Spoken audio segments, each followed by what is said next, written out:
আব্বা আপনি খালি ব্যবসা বাণিজ্যই করেন, সুমি কি করিচ্ছে না করিচ্ছে কোনো খবরই রাখেন না। কে সুমি আবার কি করলো?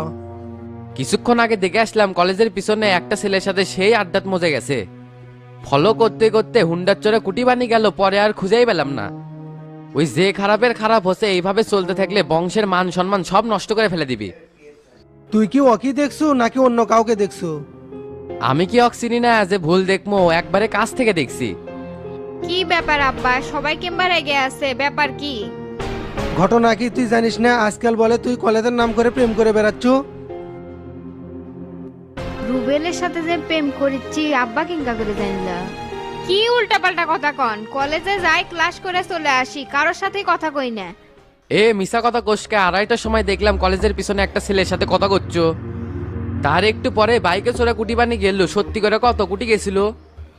তুমি ভুল দেখছো, কলেজ শেষে ডাইরেক্ট আমি বাড়ি যাচ্ছি, কারোর সাথে কথাই কইনি। আবার মিশা কথা কোষ, টুটি চিপে একবার মেরে ফেলে দেবো কিন্তু, দেখিস নি।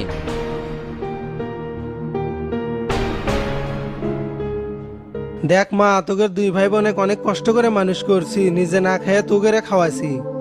তাই এমন কোনো কাজ করিস না যাতে বংশের মুখে চুনকালি পড়ে। বড় আশা করে আসি ফ্যামিলিগতভাবে ধুমধাম করে তোকে বিয়ে দেবো, তাই এই আশাটা নিরাশ করিস না। যদি মনের মধ্যে কোনো কিছু থাকেও থাকে তাহলে ওইলে সব বাদ দিই, আমরা ভালো দেখে তোকে বিয়ে দেবো। আমাদের সাথেই পড়ে, তার সাথে মাঝে মাঝে মিশিচ্ছিলাম, কিন্তু প্রেম করিনি। দেখছেন আব্বা কিভাবে মিলে গেল, এই মানিকের চোখ কেউ ফাঁকে দিতে পারবি না। টান দিয়ে তোর আনপাকা একবারে ছিঁড়ে ফেলে দেবো, কালকে থেকে তোর কলেজ যাওয়া বন্ধ। লে লে মাথা গরম করিস না, মানুষ মাত্রই তো ভুল হয়, ওই তো সব স্বীকারই করলো। আপনার লাই পায়ে পায়ে তো ওই এত খারাপ হচ্ছে। অক বেশি দিন বাড়িতে রাখা যাবি না, তাড়াতাড়ি বিয়ে দেওয়া লাগবি।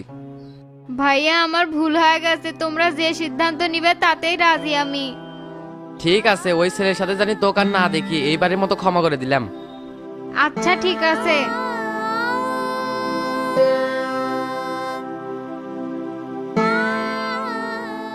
কি ব্যাপার, সুমির না সেই 12টার সময় আসার কথা, 12:30 বেজে গেল তাও আসার খবর নাই। রাতে কতবার করে ফোন দিলাম, ফোনও বন্ধ, কিছু হচ্ছে নাকি? এই মেয়ের ভাব চক্কর কিছুই বুঝি না, 2 দিন ভালো থাকলে 3 দিনের দিন উল্টে যায়। রুবেল তুমি কখন আসছ? 40-45 মিনিট হলো বসে আছি, তোমার তো কোনো খবরই নাই, তে দেরে আসো কে? বসো। না না বসবো না, কিছু ইম্পর্টেন্ট কথা আছে, বলেই চলে যাবো। কি ব্যাপার, তোমার মন মাইন্ড আজকে অন্যরকম দেখিচ্ছি, কি হচ্ছে বলো তো? গতকাল যে তোমার সাথে দেখা করছি, ভাইয়া সব দেখছে, বাড়ির যায় তো আমাকে সেই মার।